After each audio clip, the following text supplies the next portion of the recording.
Carnet de bord, USCSS Miranda, 8h30. Enregistré par le capitaine Charlies. Après avoir quitté Anchor Point, nous sommes en route pour Tedus. Naturellement, nous avons déjà des ennuis. D'ordre domestique cette fois. Reed est encore monté à bord ivre, et Nat lui a collé un coup de poing en pleine figure. Il a peut-être le nez cassé. Je suis intervenu avant que ça ne s'envenime. J'ai signé pour être capitaine, pas parent.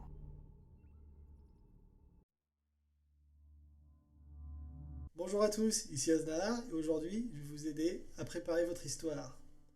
Aujourd'hui on attaque enfin le kit de démarrage d'Alien, le jeu de rôle.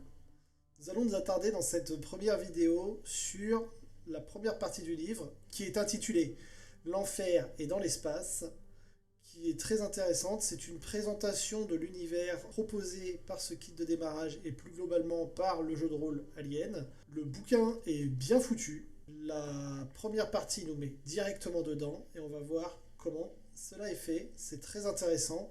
Le livre de règles est destiné autant à la personne qui va diriger la partie qu'à ses victimes. Donc ici, zéro spoil, vous pouvez y aller en toute liberté. Donc déjà, ce qu'il faut souligner, c'est l'esthétique et l'ambiance. La vidéo a été introduite par un petit texte qui est directement issu donc, de cette première partie. Je vous ferai la lecture d'un journal de bord en début de chacune des vidéos consacrées à cet ouvrage, donc le livre de règles. Donc il y aura 5 textes d'ambiance qui vous mettront un peu en suspense sur ce qu'il se passe dans le vaisseau fictif de ce livre d'introduction seulement. Ce petit journal de bord de capitaine met bien en relief la vie de l'équipage, donc j'ai trouvé que c'était intéressant de vous le lire en début de vidéo. La première partie, donc l'enfer est dans l'espace, est très bien faite. Déjà, esthétiquement parlant, le bouquin est magnifique, donc ça aide à se mettre dans l'ambiance. Toutes les pages sont en entre guillemets couleurs, c'est-à-dire qu'il y a des pages qui sont juste noires avec des étoiles et du texte qui va être mis dans des encadrés pour faire un peu informatique, mais il y a également des illustrations qui sont magnifiques, issues directement de tous les artworks autour d'Alien, hein, il y a de quoi faire, et vraiment ça nous met bien dedans. Il y a des descriptions dans la première partie de l'univers dans lequel évoluent les personnages. Ce qui est intéressant dans ces descriptions, c'est qu'on retrouve bien ce monde corporatiste pourri qui fait des expériences, qui sacrifie ses colons, qui... Vraiment, on est dans quelque chose d'assez ignoble, bien dans l'univers d'Alien. Hein, on est dans une vibe de ça va être horrible, mais on fait avec. Et je trouve ça très intéressant. Le jeu est vraiment un univers d'horreur. En fait, c'est même pas le jeu qui est un jeu d'horreur, c'est l'univers qui est un jeu d'horreur. Tout ce qui est dedans, en fait, va forcément être perverti, détraqué, sombre à un moment donné. La trahison est possible dans ce jeu entre les membres de l'équipage. À savoir qu'en fait, chaque victime a ses objectifs et qu'il est parfois plus important d'accomplir ses objectifs que d'aider ses camarades. Parfois. C'est quand même un jeu collaboratif, hein, ça reste du jeu de rôle, mais il y a des fois où, comme dans les films aliens, en fait, un personnage va faire un truc qui va faire péter un câble à tout le monde, mais parce que le personnage doit le faire à ce moment-là par rapport à ce qu'il est, au-delà de l'esprit d'équipe, de tout ça. Par exemple, si vous jouez un savant fou et que le savant fou, il a été payé par une corporation pour récupérer un échantillon de xénomorphe, et ben lui, il va essayer de piquer un échantillon de xénomorphe discrètement. Peut-être qu'il se fera prendre, peut-être que ceci, peut-être que cela. Mais en gros, il va prendre un méga risque, il va mettre en danger son équipage, et ça fait partie des objectifs du personnage. Je vous expliquerai plus tard comment ça fonctionne, mais il y a un système d'objectifs de personnage qui est très conseillé pour le mode cinématographique, pas forcément pour le mode campagne. Je reviendrai sur cette histoire de mode cinématographique et campagne dans quelques instants. Ne vous inquiétez pas, c'est très clair, c'est très simple. Là où le livre est très riche, c'est qu'il a des descriptions qui sont très courtes sur les territoires, sur les compagnies, sur comment ça se passe dans l'espace, comment ça se passe dans le vaisseau et tout. C'est très court, mais c'est très efficace. Ça donne beaucoup d'idées. C'est vachement bien pensé. Ça a été travaillé très clairement. On a affaire à des options qui vont stimuler l'esprit. Les meneurs et les meneuses, en lisant ça, peuvent avoir un paquet d'idées qui leur viennent à exploiter en cours de partie. Que ce soit pour du one-shot ou pour de la campagne, il y a des thématiques qui sont très intéressantes, qui donnent envie. Et ça, c'est super bien. C'est super bien. On a une double page qui présente une frise chronologique de comment l'humanité a évolué de 2023 à 2180, année du jeu. C'est bref, c'est simple, c'est efficace, c'est pas extraordinaire, mais ça permet de se dire, donc on est passé de ça à ça, comme ça, pourquoi pas. C'est intéressant. Il y a une présentation de ce qu'ils appellent les carrières, mais je trouve que l'appellation est mauvaise. Voilà, je le dis. L'appellation les carrières à la frontière est mauvaise.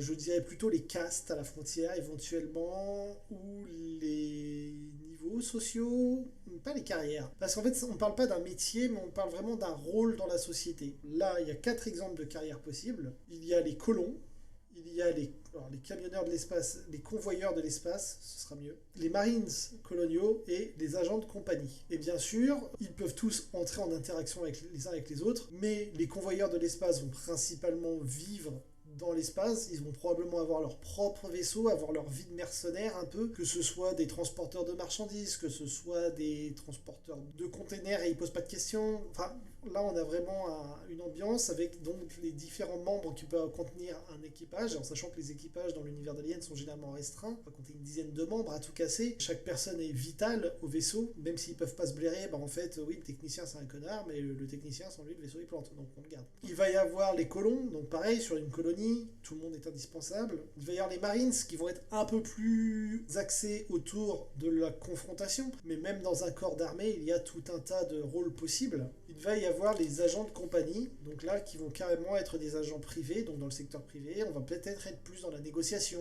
dans ce genre de choses, mais on garde quand même peut-être un esprit plus Shadowrun avec l'esprit corporate, agent de l'ombre, tout ça, faut voir. Faut explorer, c'est des pistes. Là, le kit d'initiation ne permet pas de créer son personnage. Le kit d'initiation, il fournit des personnages jouables. On peut se servir de ça pour se dire « Ah, je vais créer un perso comme ça et tout », mais sans le livre de règles, clairement, je pense qu'on est vite limité dans les possibilités. Le jeu est assez intéressant, il a ses petites originalités. Donc déjà, il insiste grandement sur le fait de vraiment s'investir dans son personnage. Là, c'est pour les victimes. Dites-vous que vous allez incarner des gens qui vont être seuls, perdus, ils n'auront que sur qui compter, et parmi eux, il y a peut-être des traîtres. Donc ça va être... c'est un jeu un peu paranoïaque. C'est un jeu qui est claustrophobique. C'est un jeu où, en gros, votre personnage va être soumis à un stress croissant, à une terreur cosmique, et qui va probablement finir soit fou, soit mort, soit un peu les deux. Vous allez incarner littéralement une personne destinée à vraiment souffrir. Faut pas essayer de se mettre dans l'esprit de je vais jouer le méga badass de la mort qui tue. Je joue un humain dans l'espace qui est tout seul et dans la merde. Si on prend les films Alien, Ripley, c'est qu'une gonzesse qui fait tout ce qu'elle peut pour survivre face à une horreur.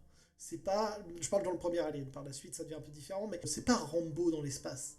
C'est une femme qui fait tout ce qu'elle peut pour survivre face à l'horreur absolue. Et c'est ça qui fait que le personnage de Ripley est attachant. C'est que c'est une battante, c'est tout ça certes, mais c'est avant tout une humaine. Et là, vous allez jouer des humains, dont beaucoup vont mourir.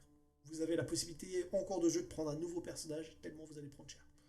Vous inquiétez pas, jouez votre personnage à fond. S'il doit faire une crise de panique et tirer dans les murs, quitte à mettre en danger tout le monde parce qu'il est terrorisé, c'est pas grave. Vous allez jouer un personnage dans une situation extrêmement dure et préparez-vous à interpréter ça. Un personnage, comment il va réagir face à l'horreur? Comment il va... Parce que oui, vous pouvez avoir un personnage qui va réagir de manière vaillante, qui vous dites, voilà, vous êtes mis dans l'état d'esprit de non, mais c'est quelqu'un de courageux, de brave, qui va être prêt à se sacrifier pour les autres. Donc voilà, vous allez jouer une espèce de héros. Vous pouvez aussi avoir un lâche qui fera tout pour survivre, quitte à s'enfermer tout seul dans la seule pièce qu'il pense sûre du vaisseau. Bien sûr, il y aura le xénomorphe juste à côté de lui, sinon c'est pas drôle.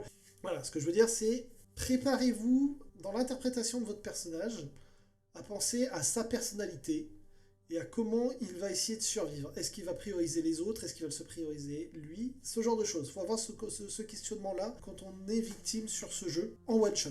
En mode campagne, je vais y aborder ça après, mais pour du one-shot, le setup base c'est un one-shot. Réfléchissez à ça quand vous prenez le personnage. Quel genre d'individu c'est?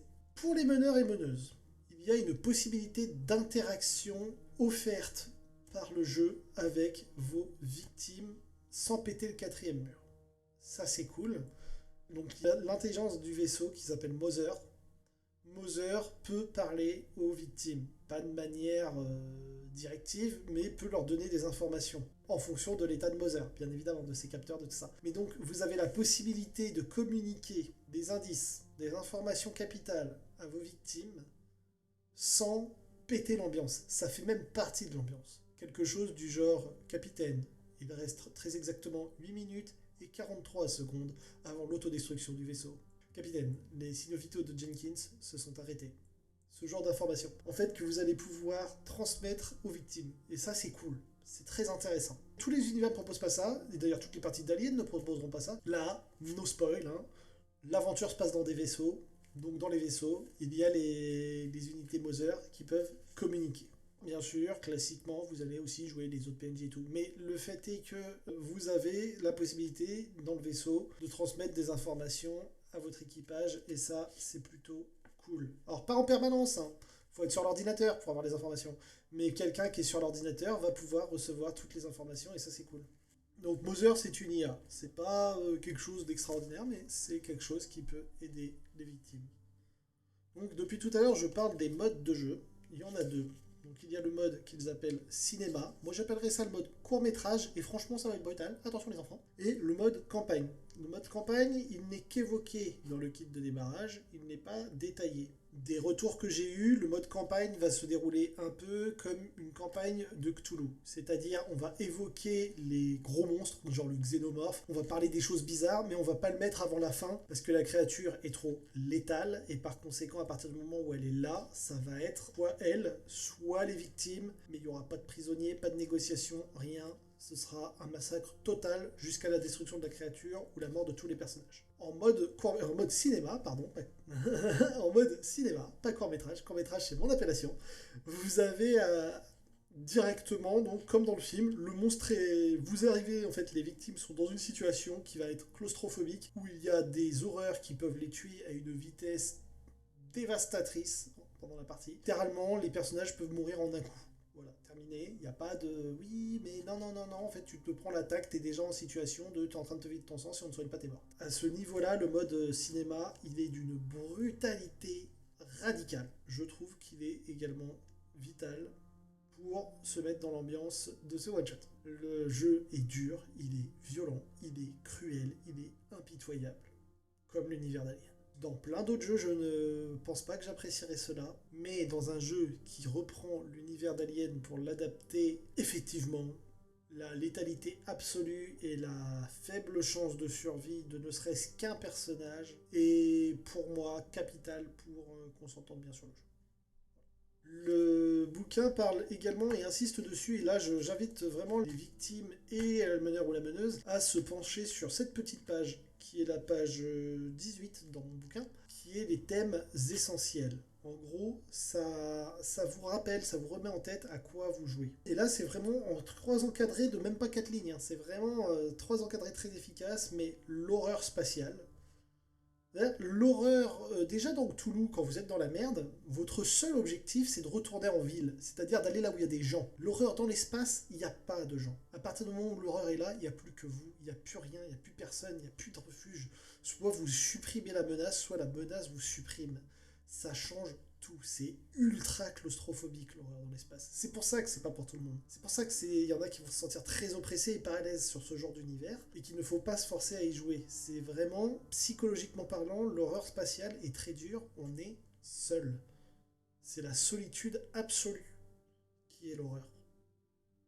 Et ça insiste sur ce fait. Ensuite, mettre en avant le fait que l'action se passe dans un décor de SF. Donc faut pas hésiter à aller dans la description, à tenter de mettre en avant le cadre visuel esthétique de l'univers d'Alien. Et le bouquin insiste beaucoup là-dessus tout au long dans les descriptions. Le côté étriqué, souvent, obscur, les ombres. Est-ce qu'on a vu quelque chose bouger ou est-ce qu'on a imaginé qu'on a vu quelque chose bouger, ce genre de choses. L'action dans un décor qui est très étrange, très métallique, très froid.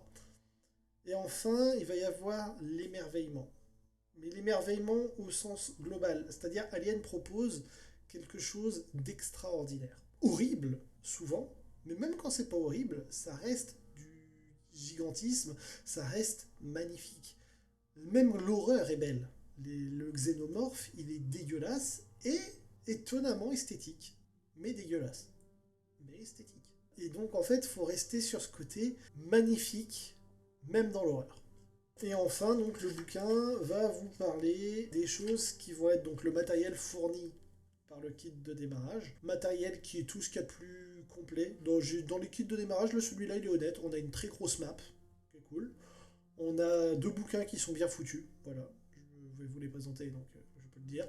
Ils sont bien foutus. On a des dés qui sont plutôt cool, très stylés, une vingtaine de dés de souvenirs. Et on a des cartes, donc les cartes qui vont servir justement à distribuer les objectifs aux victimes. Mais ça, j'y reviendrai sur la partie one-shot, pas sur cette partie-là. Ensuite, bien évidemment, le classique, qu'est-ce qu'un jeu de rôle? Moi, je vais pas m'attarder là-dessus. Ce que je peux vous dire, mon avis sur ce bouquin, donc ne serait-ce que l'introduction, la présentation de l'univers, à mon sens, et je peux me tromper, mais pour moi, c'est une réussite totale. On est mis directement dans l'ambiance en 20 pages. C'est pas mal. 20 pages pour vraiment nous plonger. Et puis 20 pages, pas blindé de texte, hein. C'est très aéré. C'est vraiment juste ce qu'il faut pour vous dire, vous allez jouer à ça, ça se passe comme ça, c'est sombre à ce point-là. C'est super bien fait. Vraiment, j'ai rien d'autre à dire sur le sujet. Et c'est donc la raison pour laquelle je vais m'arrêter pour aujourd'hui. Et donc, je vous invite à vous abonner à la chaîne si ce n'est pas encore fait, afin d'avoir la suite des vidéos qui parleront donc du kit de démarrage Alien, le jeu de rôle. Une vidéo par semaine, voire un peu plus en fonction de mon agenda. L'objectif est bien sûr, à la fin donc, de cette première série de vidéos, de vous faire une vidéo récapitulative sur l'ensemble. Ce ne sera pas une nouvelle vidéo, ce sera la compilation des 5 premières. Hein, donc c'est juste si vous voulez tout regarder d'un trait, il faudra attendre que les 5 petites vidéos soient sorties. Vous trouverez également sur la chaîne des campagnes de jeux de rôle si ça vous intéresse, ainsi que la présentation du kit d'initiation Donjons et Dragons. Quant à moi, je suis Aznahar et je suis ici pour vous aider à raconter vos histoires. La prochaine fois, nous verrons comment le kit de démarrage présente les personnages.